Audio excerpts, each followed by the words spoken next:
My phone buzzes against the desk, rattling the empty coffee mug beside my keyboard.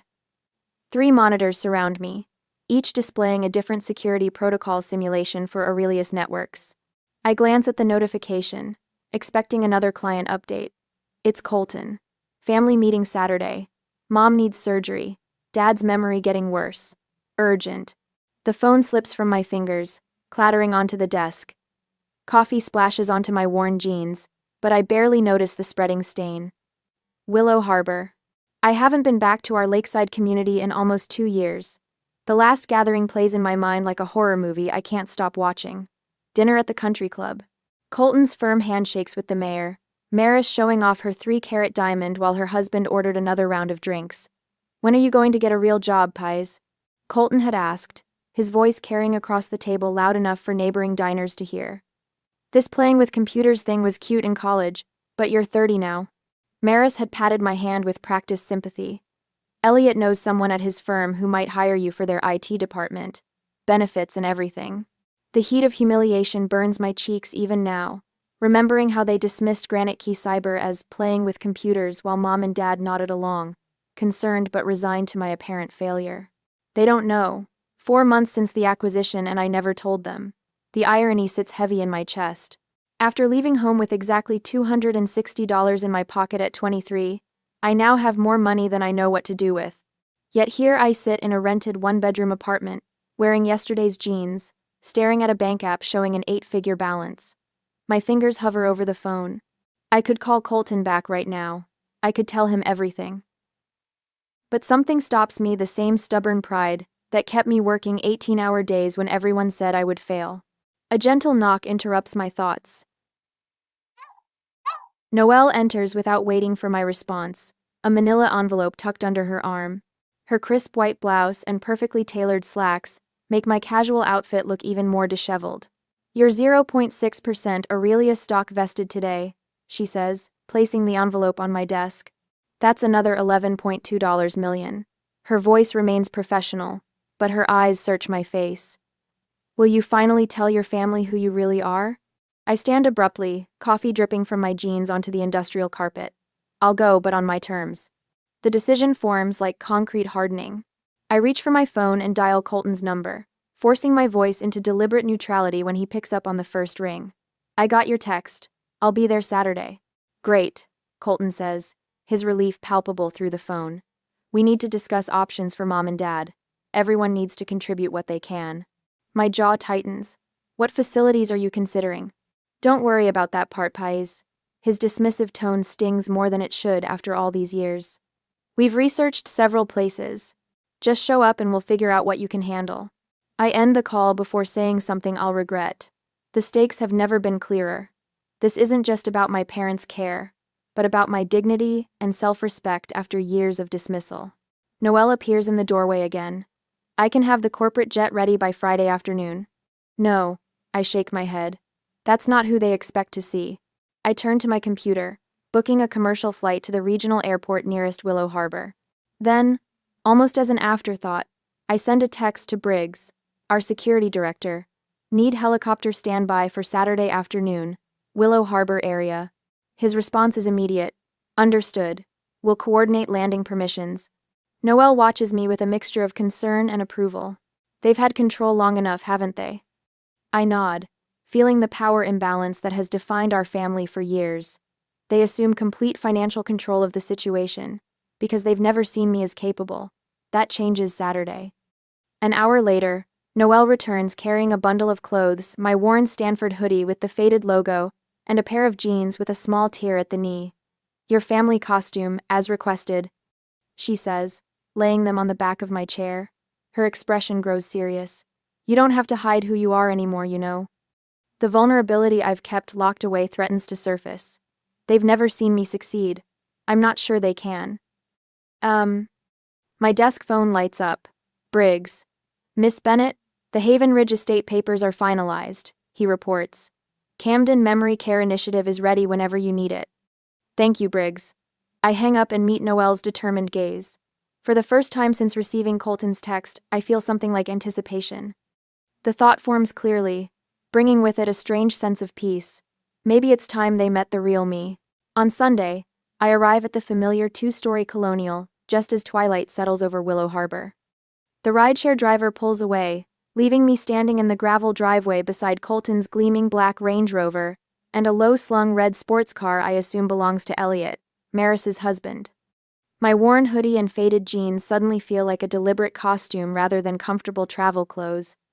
The front door swings open before I reach it. Colton fills the doorframe, crisp button-down tucked into pressed khakis, designer watch catching the porch light. There she is. His voice booms across the yard. Finally decided to grace us with your presence.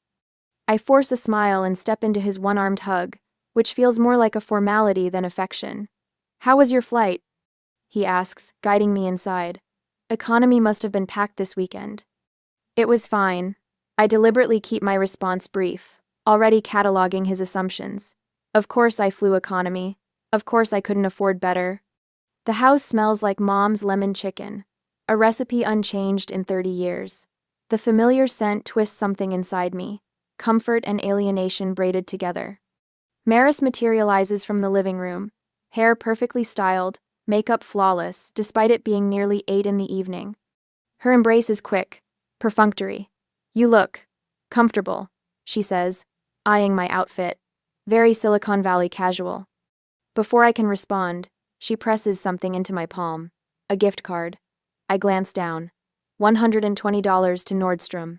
For interview clothes, she explains, lowering her voice. Elliot mentioned an administrative position opening at his firm. Benefits and everything. Nothing fancy, but it would give you stability. The presumption lands like a slap. I've built and sold a company for nearly $65 million, and my sister is offering me charity for an entry-level job. Thanks. I manage, pocketing the card. Where are Mom and Dad? Kitchen, Colton answers, checking his phone. Dad's having one of his foggy evenings. Called me Stanley twice already. My stomach tightens. Stanley was Grandpa's name. Yeah, well. Colton shrugs. It's getting worse. Some days he's sharp as ever, others, not so much. Gah. The kitchen reveals my parents' decline more starkly than words could convey. Mom stands at the counter, leaning heavily on a walker I've never seen before. Her movements are cautious, pained. Dad sits at the table, gaze slightly unfocused, fingers tapping an erratic rhythm against his water glass. Paisley. Mom's face brightens when she sees me. She attempts to move toward me but winces. I cross to her instead, embracing her gently. Don't get up, Mom. I've got you. Dad looks at me with momentary confusion before recognition dawns. There's my computer, girl. My throat tightens. Hi, Dad. Dinner is a performance I've seen many times. Colton dominates the conversation, describing his latest deal at the renewable energy firm where he's CFO. Maris interjects with stories about her charity committee and Elliot's golf tournaments with clients. They speak with practiced animation, as if reading from scripts they've rehearsed for years. So, pies. Colton says during a lull, forking a piece of chicken. How's that startup thing going? Still, what was it? Computer security? Cybersecurity, I correct automatically. It's going well. She needs a real job, Maris tells Mom, as if I weren't sitting across from her. That's why I gave her the gift card. Elliot says first impressions matter in interviews. I take a deliberate sip of water, noting how no one questions this assessment of my career. Even Mom and Dad nod along, concern etched in their expressions. We've toured some facilities, Colton announces, changing the subject. For Mom and Dad, found 3 excellent options, all with memory care units. When did you do this? I ask, setting down my fork. Last month. Maris answers. Elliot and I took a long weekend. Colton flew in. And no one thought to include me? Colton laughs, the sound hollow. You were probably busy with your coding thing. Besides, we knew you couldn't take time off. Couldn't afford to, he means. Maris adds in a stage whisper to Elliot, who has remained largely silent throughout dinner. The realization crystallizes. They've been planning this for months. The family meeting wasn't a sudden response to Mom's surgery needs. It was the culmination of decisions already made, with me positioned as a minor participant expected to rubber stamp their choices. As dessert is served, Mom's apple pie, another unchanging tradition, I begin cataloging each dismissive comment, each condescending glance. Something shifts inside me. The hurt calcifies into analytical detachment. They need me to be unsuccessful to validate their choices. I watch Colton's laughter, slightly too loud when Dad makes a joke. I note Maris's subtle criticisms of acquaintances who've made unconventional life choices. I observe how Mom and Dad have accepted this hierarchy among their children as natural, immutable. Their concern masks control, not genuine care. The realization should hurt, but instead it clarifies everything. Every offer of help they've ever extended came with public reminders of my perceived failure. Every family gathering reinforced the narrative they needed to believe. My phone vibrates in my pocket. A text from Noelle. Remember who you really are. After dessert, Mom and Dad retreat to their bedroom, fatigue evident in their slow movements. I help Mom navigate the hallway, noticing how she braces against the wall when her walker catches on the carpet edge. We'll talk details tomorrow. Colton says once our parents are settled, 9 a.m. sharp. I've prepared a presentation on the facilities and cost breakdown. I've taken notes on each place, Maris adds. Lakeside Pines is my favorite. Very exclusive, excellent reputation. I nod, saying nothing. Later, after Maris and Elliot leave for their hotel, I find myself alone with Colton in the kitchen. He opens a beer, his third of the night, and something in his posture changes, a slackening of the carefully maintained facade. Jackson got the promotion, he says suddenly, staring at the bottle label. The one I was up for, 6 months of 80-hour weeks for nothing. I remain silent, letting him continue. 5th time, I've been passed over. He takes a long swallow. Not that you need to worry about things like that. The bitter edge in his voice surprises me. Seems like you're doing fine, Colton. New Range Rover. Dinners at lavish hotels. He laughs without humor. Yeah, well, appearances, right? That's what matters in my world. The confession hangs between us. For the first time, I glimpse what drives his desperate need to control the narrative, not just about me, but about himself. From the hallway, I hear Maris's voice as she returns from the hotel, supposedly for a forgotten purse. She's speaking to Elliot in hushed tones. What if she can't afford her share? We can't cover her portion, not with the Bowman account in jeopardy. Elliot's murmured response is inaudible, but Maris continues, unaware of my presence around the corner. Colton's plan has her paying 12%. Even that might be too much for her. Maybe we should prepare to cover it temporarily, until she finds something stable. Their voices fade as she moves toward the living room. I slip upstairs to my childhood bedroom, unchanged since high school with its faded academic decathlon ribbons and computer science fair trophies. I call Noelle. Tomorrow's meeting will be worse, I tell her without preamble. Briggs is on standby with the helicopter, she responds.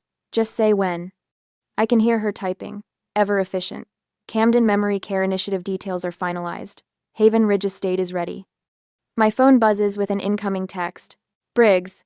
Helipad surveyed and clear. Just give the word.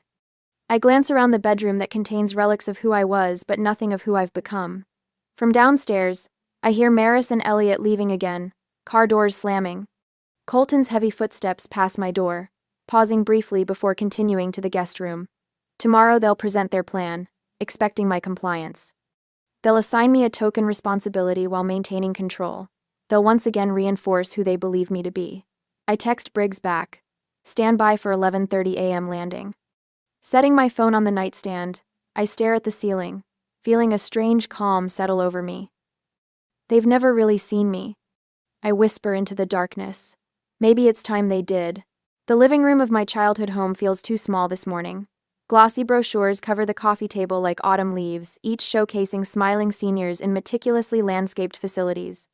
Colton stands before his laptop, connected to the television screen displaying a PowerPoint presentation with bullet points and financial projections. The title slide reads, Bennett Family Care Plan, and below that, Securing Our Parents' Future. My fingers curl around my coffee mug. Securing their future or controlling it? Mom shifts uncomfortably on the sofa, her eyes darting between the presentation and Dad, who stares at the carpet with resigned detachment. The tension in his shoulders tells me everything they've been steamrolled before I even arrived. As you can see, Colton continues, clicking to a slide with 3 upscale facilities. We've researched the top continuing care retirement communities in the region. Lakeside Pines offers the most comprehensive services. I notice Maris's planner open on the side table.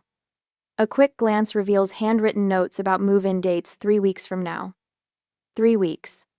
They've already scheduled everything. We took Mom and Dad for tours last month, Maris adds, not meeting my eyes. They really liked the dining options at Lakeside. Dad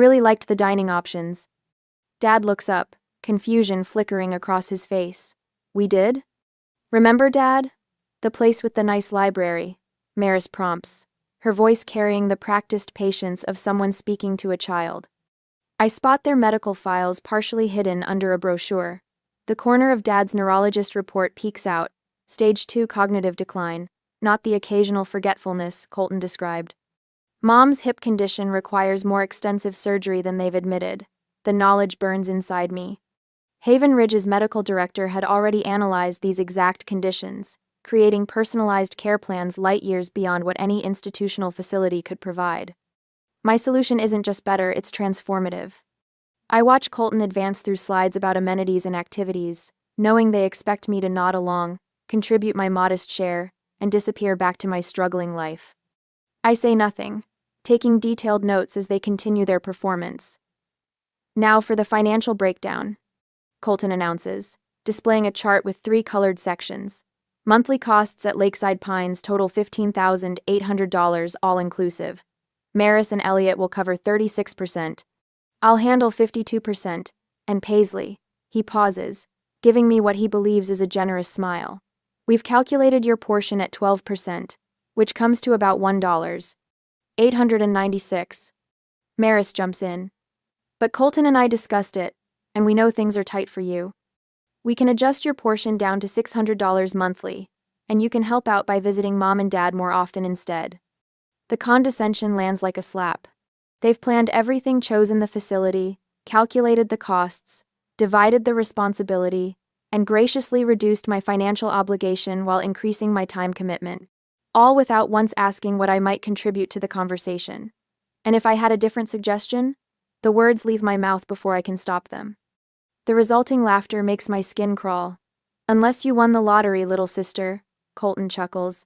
I think we've covered all the viable options. I stand, my heart hammering against my ribs.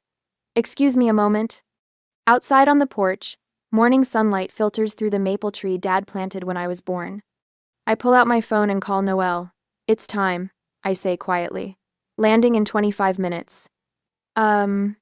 Briggs's voice crackles through the line. Copy. Waiting at Willow Harbor Airfield. Landing zones surveyed and clear. Departing in 10. When I return to the living room, Colton has moved on to discussing visiting schedules. I walk directly to my parents, kneeling before them so we're eye to eye. Mom, Dad, I say softly, what do you want for your care? The room falls silent. Colton stops mid-sentence, his mouth hanging open. Maris shifts uncomfortably, exchanging glances with her husband. Mom begins, then looks at Colton, as if seeking permission. They want what's best. Colton interrupts. That's what we're arranging. I'd like to hear it from them, I insist, keeping my eyes on my parents. Dad reaches for Mom's hand. We don't want to be a burden. You're not a burden, I assure them. But this is your life we're discussing. Your home, your care, your happiness. Something shifts in Mom's expression, a spark of autonomy long suppressed.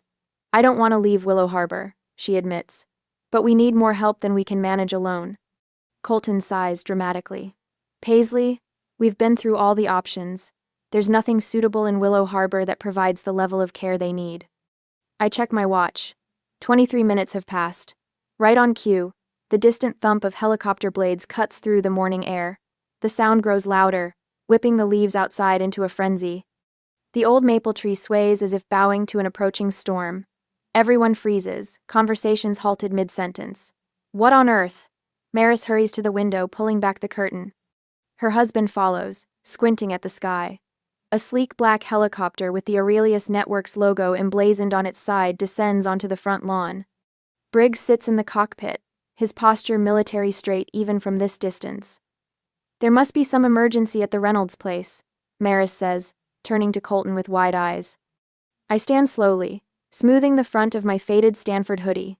No emergency, I say calmly. That's my ride. 5 faces turn to me in perfect synchronization, expressions ranging from confusion to disbelief. The helicopter settles on the lawn, its blades slowing to a gentle rotation. Briggs steps out, adjusting his tie before walking to the passenger door. He looks toward the house and gives a short, professional nod. "What is happening right now?" Colton demands, his voice rising an octave. I move toward the front door, pausing with my hand on the knob. "I think we should continue this conversation somewhere else," I say, turning to face my stunned family. "There's something I'd like to show you." Briggs approaches the porch steps, standing at military attention. "Miss Bennett, your transportation is ready." For the first time in my adult life, I watch my siblings struggle for words. The power that has defined our family for decades shifts like tectonic plates, the ground beneath us trembling with the force of long overdue change. I hold the door open, gesturing toward the waiting helicopter. "Shall we?" The helicopter blades whip the air into a frenzy above Willow Harbor, the steady thrum creating a bubble of isolation perfect for clear thinking. I watch the landscape shrink below, the family home becoming a tiny dot surrounded by maple trees that had witnessed 20 years of diminishment. Now they witness my ascent, literal and figurative. "We have 40 minutes before landing at Haven Ridge," Noelle says, her tablet illuminated with the Camden Memory Care Initiative details. "The medical director is standing by for your final approval on the personalized care plans." I nod, the emotional high of the reveal already fading, replaced by cold objectivity. This isn't about the stunned expressions on my siblings' faces anymore. It's about what comes next. "Let's start with Dad's cognitive assessment reports," I say, taking the tablet. The neurologist recommended specialized memory exercises combined with routine stability. Lakeside Pines can't provide that level of personalization. We spend the next 15 minutes reviewing every detail of my parents' medical needs. Mom's mobility challenges, post-surgery, Dad's early-stage memory decline that follows a predictable pattern each evening. I compare these against what Lakeside Pines offers, identifying the critical gaps Colton and Maris never noticed. The Haven Ridge West Wing renovations are complete. Noelle continues, swiping to architectural renderings. 2 master suites, with adjoining but separate living spaces. The memory care protocols are implemented throughout the floor without looking institutional. I study the designs, mentally placing my parents in each space. This isn't about proving them wrong anymore. I tell Noelle, surprising myself with the realization. They'll be defensive, embarrassed. We need to focus on Mom and Dad's well-being, not on who was right. Noelle's eyes soften momentarily before returning to business. Dr. Westfield has prepared comparative assessments between standard care facilities and the Camden approach. The numbers speak for themselves: 26% slower cognitive decline rates in similar cases. "Have those ready," I instruct, turning my attention to the tablet again. Colton will attack the financials first. He needs to understand this isn't some temporary flex. The trust fund structure guarantees lifetime care, regardless of longevity or condition progression. The tablet pings with an incoming message from Briggs. "Estate is secured and staff briefed. Helipad clear for landing. Medical team assembled in East Wing conference room. Friend. NEC." I take a deep breath, feeling the weight of preparation settling around me like armor. "Tell the legal team to prepare. Healthcare power of attorney documents, joint authority, not individual." This isn't about taking control from my siblings. It's about ensuring my parents have options. Noelle nods, typing rapidly.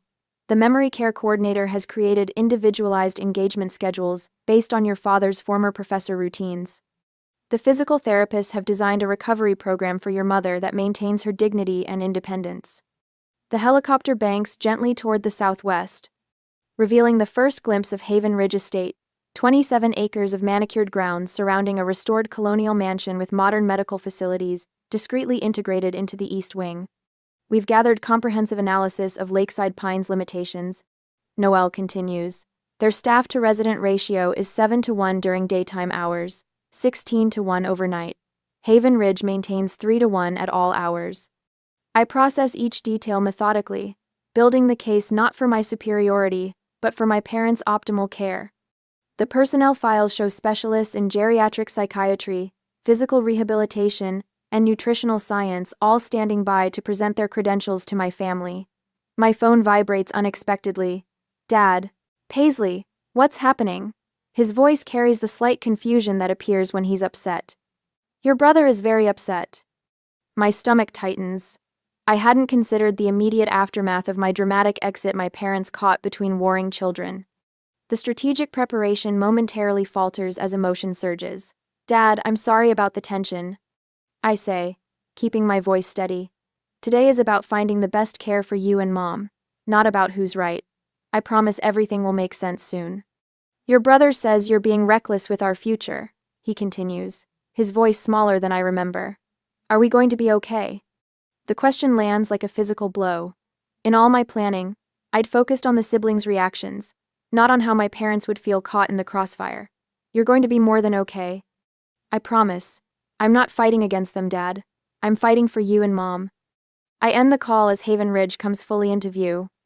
The stakes have never been clearer, not just my parents' care or my siblings' recognition, but the potential healing or permanent fracturing of our family. We're beginning our descent, the pilot announces. I straighten my posture, focus returning. Make sure the medical director leads with the cognitive stabilization program, I tell Noelle. That's what Dad fears most, losing himself. As we descend toward the helipad, I realize the helicopter was just an opening move. The real victory won't come from humiliating my siblings, but from showing them a better way forward together. The helicopter descends toward Haven Ridge Estate, blades whipping the air into a frenzy. Through the window, I watch as 27 acres of manicured grounds come into view, gardens, walking paths, and what appears to be a small orchard stretching toward a lake in the distance. Is that a helipad? Mom asks, her voice barely audible over the engine noise. Licensed for medical transport, I answer as Briggs guides us toward a circular landing pad near the main house. The hospital is only 12 minutes away by air. Dad leans forward, his confusion momentarily replaced by wonder. That house must have 8 or 9 bedrooms. 9, I confirm, plus the east wing we renovated specifically for you and Mom. The helicopter touches down with a gentle bump.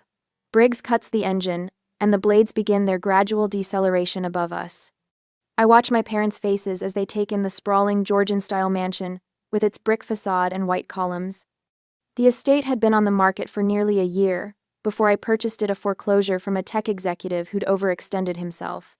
Colton and Maris follow several paces behind as I help Mom and Dad from the helicopter.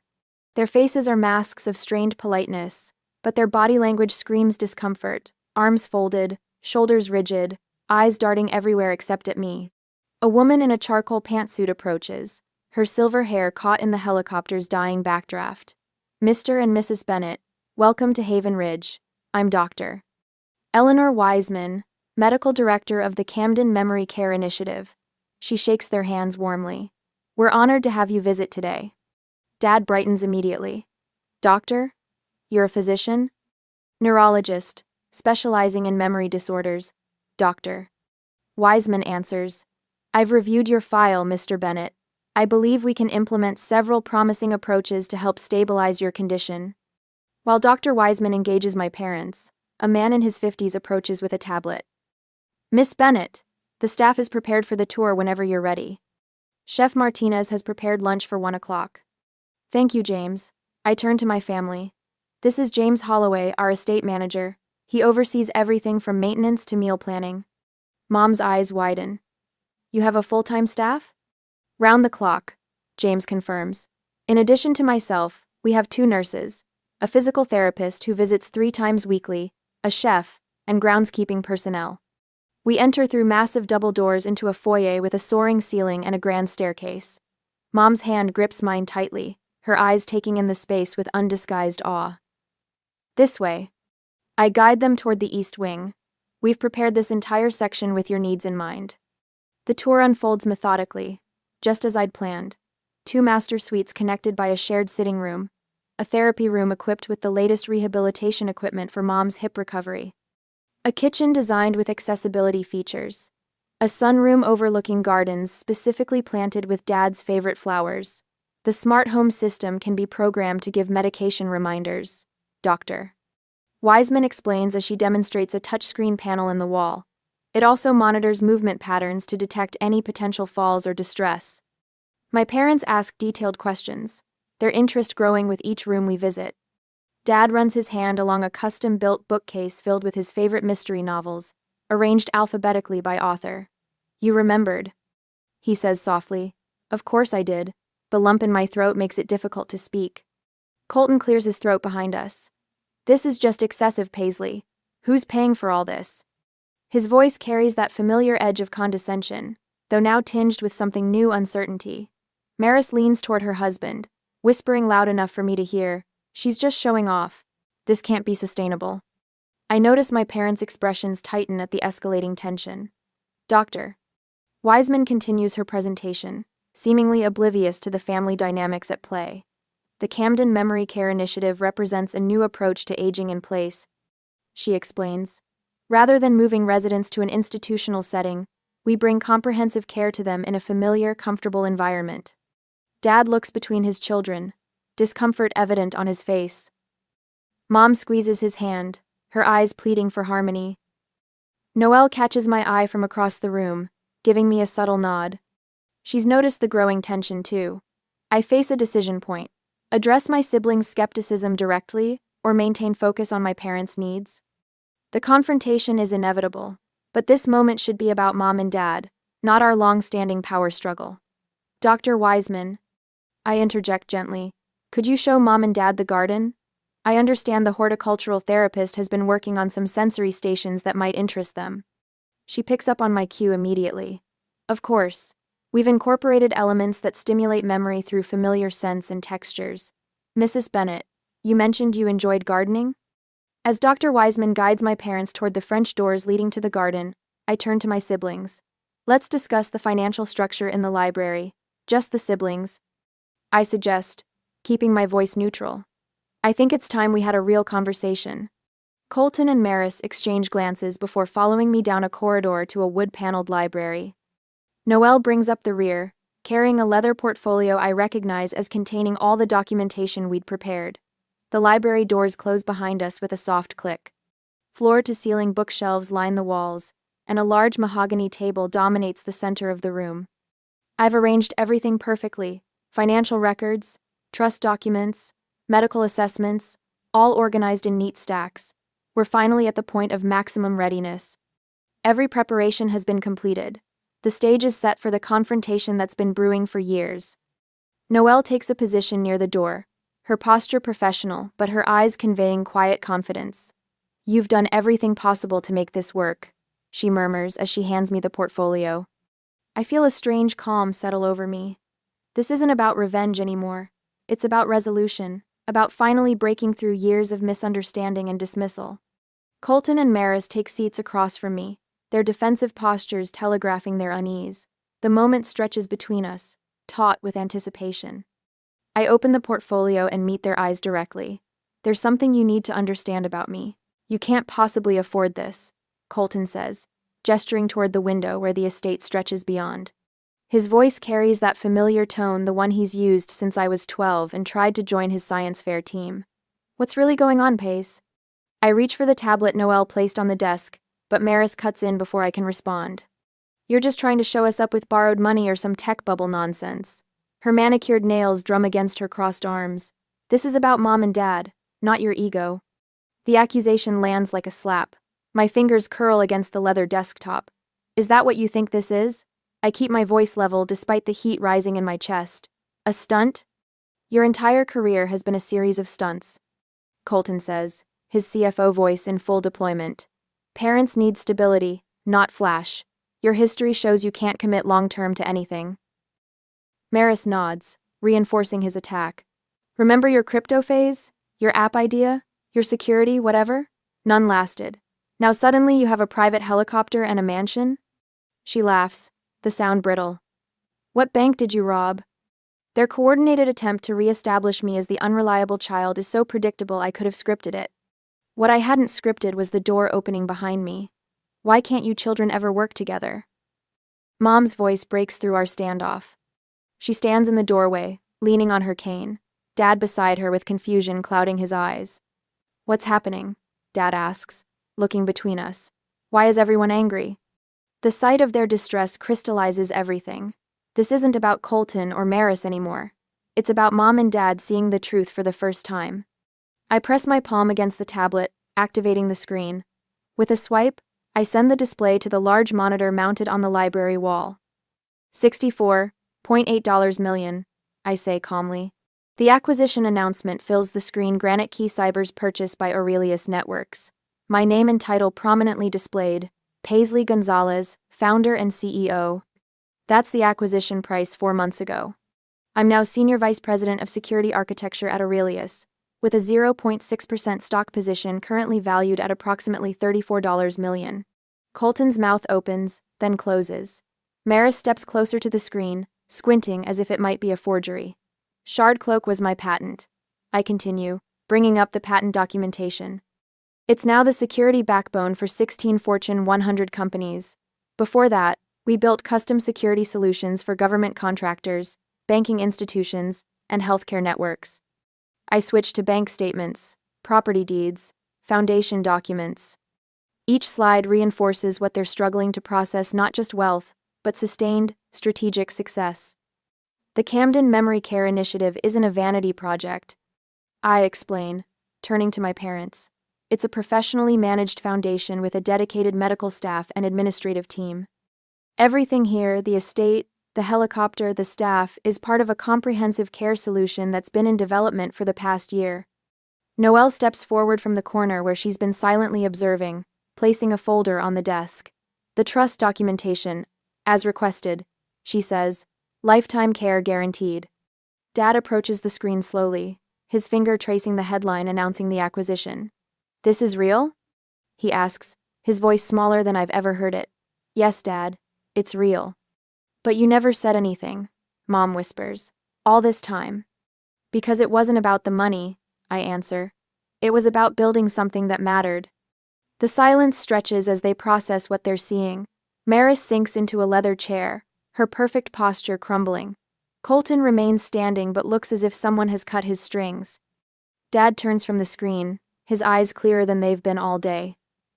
You did all this yourself? No one helped you? The question holds all the weight of our family history, the assumptions, the dismissals, the constant reminders of my perceived limitations. I had a team. I answer honestly, but yes, I built the company from nothing. Mom steps forward, tears tracking down her cheeks. We never understood what you were building, did we? Her recognition hits me harder than I expected. The anger that fueled me moments ago transforms into something more complex: grief for the support I never had, relief at finally being seen. Colton's face battles between pride and shame, the struggle visible in his clenched jaw and reddening ears. Maris stares at her hands, her wedding ring twisted anxiously around her finger. I never needed you to fund me, I say quietly, looking between my siblings. I needed you to believe in me. The truth hangs in the air between us, impossible to dismiss or diminish. For the first time in our adult lives, they're seeing me clearly, not as their struggling little sister, but as someone who succeeded on her own terms. This changes everything. Colton finally says, his voice rough. Not everything, I counter. Mom still needs surgery, Dad still needs memory care. You two still have your own lives and concerns. The difference is that now we can address those things honestly. I look at each of them in turn, my brilliant, flawed family, who defined me by their expectations for so long. It's time we talked honestly about who we really are, I say, pulling out chairs for my parents, all of us. The invitation settles like a challenge and a peace offering combined. After a moment, Colton nods and takes a seat. Maris follows, her movements hesitant but deliberate. The real conversation, the one we've needed for years, is finally about to begin. The living room of Haven Ridge Estate falls silent as we take our seats. No medical director, no estate manager, just family now. Mom settles into a plush armchair, her face etched with lines of worry. Dad sits beside her, his gaze sharper than it's been all day. Colton and Maris position themselves across from me, their faces a study in controlled chaos. Noelle stands near the doorway, a silent witness to what's about to unfold. I've lived below my means by choice, I say, into the silence. My voice remains steady despite the hammering in my chest. Not because I couldn't afford more. Colton's jaw tightens. You could have told us. When? I ask, leaning forward. When you were telling the country club I needed to get a real job? Or when Maris was handing me gift cards for interview clothes? The barb finds its mark. Maris flinches. I left home with $260, I continue. Built Granite Key from nothing. Worked 18-hour days while living in a studio apartment with a mattress on the floor. Not because I had to, but because every penny went back into the company.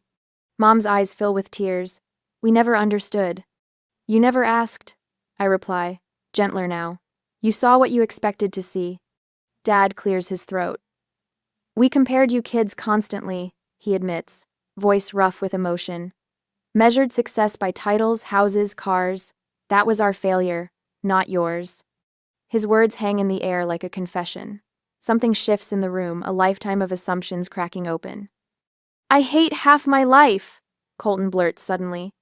His perfect veneer crumbles as he buries his face in his hands. The board meetings, the networking events, the constant pressure. His shoulders shake. 50–60% of my so-called perfect life is just performance. Maris stares at him, then at me. Elliot and I have been in marriage counseling for 8 months, she whispers. Her carefully applied makeup can't hide the exhaustion beneath. Those empty galas you thought I loved? I'm drowning in them. Mom reaches for Dad's hand, her expression stricken as their children's carefully constructed facades collapse one by one. You worked harder than any of us, Noelle says from the doorway. All eyes turn to her. I've watched Paisley build everything from scratch, sleeping on office couches during development pushes, turning down acquisition offers that would have made her wealthy years ago, because the terms weren't right for her team. Colton looks at me with new eyes. I needed you to fail, he admits. His voice breaks on the last word. To validate my choices, to prove I took the right path. The truth of it hangs between us, raw and painful and necessary. How did you succeed while staying so normal? Maris asks, tears tracking silently down her cheeks. No mansion, no fleet of cars, no private island, just you. I consider my answer carefully. Success isn't what you own. It's building something that matters. We never saw what you were actually building, Mom says softly. We were too busy looking at what you weren't. Dad straightens in his chair, his memory issues momentarily clearing as he focuses with startling clarity. Your mother and I were wrong, Paisley. Dead wrong to measure success the way we did. His words hit me harder than I expected. After years of dismissal, hearing my father acknowledge his mistake fills a hollow space I'd learned to live with. This isn't about who was right, I say, surprised by the thickness in my throat. It's about what's right for all of us now. The silence that follows feels different, not tense, but contemplative. For the first time in years, maybe ever, we're seeing each other clearly.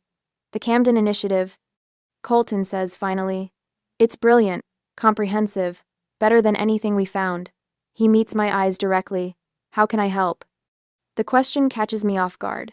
Not competition, not resentment, partnership. I want to volunteer with the memory care program, Maris adds, straightening. My event planning skills could create meaningful activities for the residents. Mom's shoulders visibly relax. The fear that her children would fight over their care dissolves in real time. This isn't my success. I tell them, meaning every word. The foundation will have all our names. Bennett Family Foundation. I look at each of them. Different strengths, one family. Noelle catches my eye across the room, a small smile playing at her lips. She's witnessed years of my frustration with these people, yet here we sit, finding our way back to each other. The library door opens. Briggs appears, formal as always. Dinner is prepared in the dining room, he announces. When you're ready. Dad rises first, more steady than he's been all day. Our children, he says to Mom with unmistakable pride, have finally found their way home. As we move toward the dining room, Colton falls into step beside me. The helicopter was impressive, he admits. Got our attention. I smile. But it wasn't what mattered. No, he agrees. The truth was what we needed. All of us. The helicopter brought them to Haven Ridge, but honesty brought us back to each other. I watch my family move ahead of me, Mom, leaning slightly on Dad, Maris with her arm linked through Colton's, and feel something settle inside me. The weight of being unseen, of proving my worth, lifts like morning fog. Noelle touches my arm. You did it, she says quietly. But what strikes me most isn't the victory of revelation, or even the acceptance of my success. It's the surprising discovery that beneath our carefully constructed roles, the responsible son, the social daughter, the struggling youngest, we were all hiding pieces of ourselves. All performing in some way. Come on, I say to Noelle, nodding toward my family. Let's join them. We step into the dining room, where Briggs has set the table with candles and fresh flowers. It's not the helicopter on the lawn or the estate's grandeur that holds power now, but the simple truth that lies between us that success without connection is the hollowest victory of all. The helicopter got their attention, the truth got their respect. But what healed us was finally laying down our armor and letting each other in. 6 months pass like water through my fingers. The estate's great room fills with afternoon sunlight as Mom walks carefully across the hardwood floor, her physical therapist hovering nearby but not interfering. Her hip surgery, the original catalyst for our family reckoning, has healed beautifully. Look at you go, Patricia. Noelle calls from the doorway carrying a tray of lemonade. You're practically dancing. Mom beams, her face relaxed in a way I hadn't seen in years. The doctor says I'm 3 weeks ahead of schedule. Dad looks up from his newspaper, eyes clear and present. Show them that twist move you've been practicing.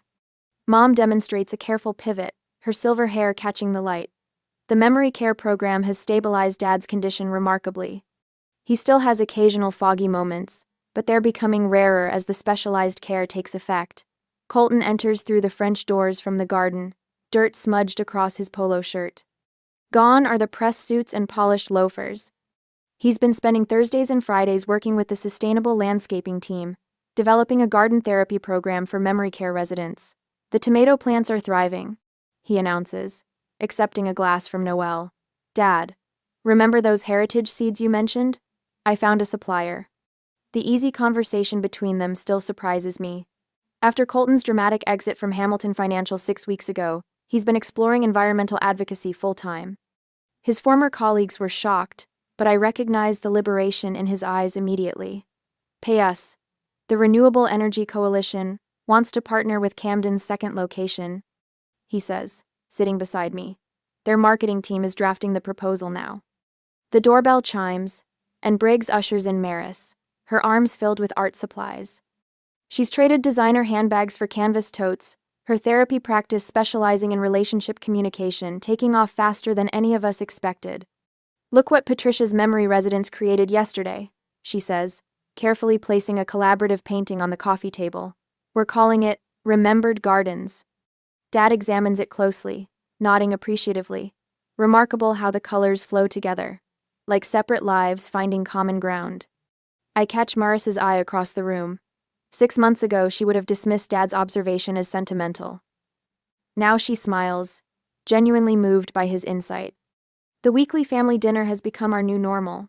Sometimes Elliot joins, sometimes not. Their marriage counseling continues, but Maris seems steadier on her own feet regardless of the outcome. My phone buzzes with a Camden Initiative update. Our third location breaks ground next month, transforming a forgotten medical building into a community-centered memory care facility. The waitlist already has 87 names. You've created something extraordinary, Noelle says quietly, taking the seat beside me. Her promotion to Camden Initiative Director was unanimous. My family insisted on it, recognizing her vision before I could even suggest it. Through the window, I spot the helicopter parked on the eastern lawn, no longer a dramatic symbol but a practical tool for moving between facilities. I haven't used it to make an entrance since that fateful Saturday 6 months ago. You know what gets me? Colton says, turning to face me directly. You had all this success, and instead of holding it over us, you built something for Mom and Dad that includes all of us. Maris sets down her glass. I spent years collecting the right friends, the right clothes, the right husband. You collected patents and solutions. The difference is your collection actually helps people. Mom crosses the room to squeeze my hand. When you landed that helicopter on our lawn, I thought you were finally getting back at us for all those years of doubt, but you weren't, were you? No, I answer truthfully. I just needed you to listen. Really listen for once. Dad joins us, his gait steady. Well, we're listening now, and we're proud of the woman you've become. The words I've waited decades to hear, yet they matter less than I expected. The true victory isn't in their recognition, but in our reconnection. Later, as sunset paints the estate gardens in amber light, Briggs approaches with a folder. Miss Bennett, your cousin Jessica's business proposal. You asked me to review it. Jessica, barely 23, with a sustainable fashion concept that's innovative but untested. Last year, the family would have discouraged her, pushed her towards something practical. Family meeting tomorrow to discuss funding options, I tell Briggs. Colton's already working on the business model, and Maris thinks her client network could generate initial sales. Noelle smiles knowingly. The Bennett Second Chance Grant? I nod as Dad approaches, overhearing. That's what we're calling the Family Foundation, supporting unconventional entrepreneurs who might otherwise be overlooked. His eyes meet mine. Starting with our niece. The 5 young business owners already funded through our foundation are thriving, each bringing something unique to their communities. I watch my family gathered in this space talking, planning, collaborating without the old hierarchy of value, and recognize the magnitude of what's changed. The helicopter got their attention, I murmur to Noelle, but honesty brought us home. She raises her glass in silent toast. The truth was always the best investment. And it was. In one dramatic day, everything changed not because I proved them wrong, but because I finally gave them the chance to be right.